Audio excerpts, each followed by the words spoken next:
So guys let's discuss this question. Question में बोला गया है what is rotation of PPC. तो जो पीपीसी कर्व है हमारा, पीपीसी कर्व इधर बनाते हैं, ठीक है। इस टाइप का पीपीसी कर्व बना। अब क्या हुआ, इसमें दो दो कमोडिटीज थी, commodity A and commodity B. Rotation के टाइम पर क्या होता है, रोटेशन के टाइम पर रोटेशन ऑफ पीपीसी में देयर इज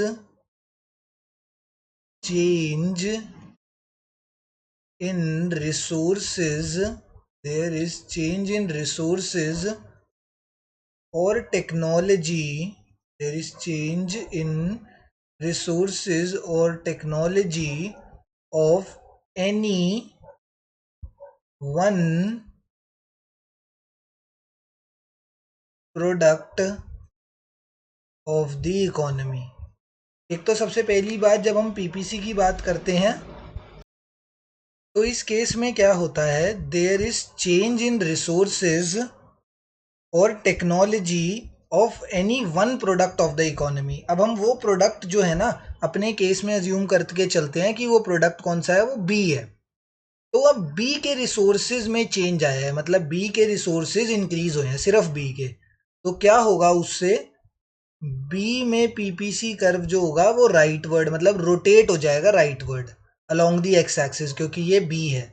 एंड अगर बी के रिसोर्सेज कम हुए होते तो लेफ्टवर्ड शिफ्ट हो जाता, लेफ्टवर्ड रोटेट हो जाता अलोंग दी एक्स एक्सिस। मतलब जिस भी कर्व में ये क्या है, राइटवर्ड रोटेशन, ये क्या है, लेफ्टवर्ड रोटेशन।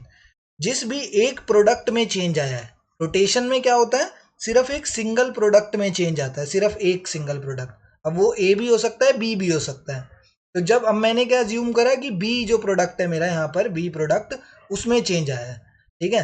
तो अब रिसोर्सेज में अगर इंक्रीज होगा तो राइटवर्ड रोटेट, अगर रिसोर्सेज ऑफ बी डिक्रीज हो जाएंगे तो लेफ्टवर्ड रोटेट। अगर technology in product B advance हो जाएगी तो राइटवर्ड रोटेशन होगी, and technology of product B अगर ऑब्सोलेंट हो जाएगी, मतलब पुरानी हो जाएगी, तो लेफ्टवर्ड रोटेशन होगा। बस सीन क्या आ रहा है कि वन प्रोडक्ट, सिर्फ एक सिंगल प्रोडक्ट में चेंजेस आएंगे। वो सिंगल प्रोडक्ट ए भी हो सकता है, बी भी हो सकता है, मैंने अज्यूम कर लिया है बी, ठीक है। तो जब सिंगल प्रोडक्ट में चेंजेस आते हैं तो उस टाइम पर रोटेशन ऑफ पीपीसी होती है। शिफ्टिंग ऑफ पीपीसी नहीं बोलते उसे, क्या बोलते हैं, rotation of PPC. This is known as rotation of PPC along the X axis. ये रोटेशन कहाँ पे हुई है, अलोंग दी एक्स एक्सिस। ऐसे ही वाई एक्सिस पर भी हो सकती है, एक और भी देख लेते हैं इसमें वाई एक्सिस पर रोटेशन हो, ठीक है। अब यहीं पे दोबारा ए प्रोडक्ट बी। अब ये मेरा पीपीसी कर्व था,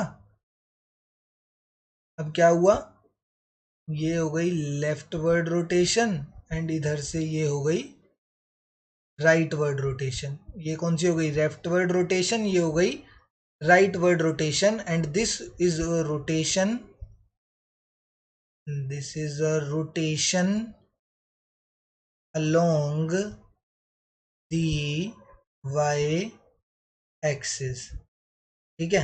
इसमें क्या हुआ है, इसमें प्रोडक्ट ए जो है ना, उसके रिसोर्सेज और टेक्नोलॉजी में चेंजेस आए हैं, उसकी वजह से जो रोटेशन है वो कहाँ पर हुई है, वाई एक्सिस के अलोंग रोटेशन हुई है। यहाँ पर प्रोडक्ट बी में चेंजेस आए थे, इसलिए एक्स एक्सिस के अलोंग रोटेशन हुई थी।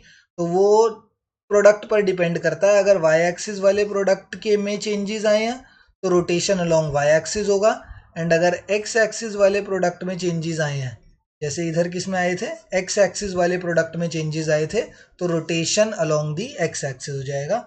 वो प्रोडक्ट पे डिपेंड करता है। बस एक चीज याद रखनी है कि जब सिंगल प्रोडक्ट में चेंजेस आते हैं तब रोटेशन होती है, जब दोनों प्रोडक्ट्स में चेंजेस आते हैं तो शिफ्टिंग होती है, ठीक है ना। Thank you.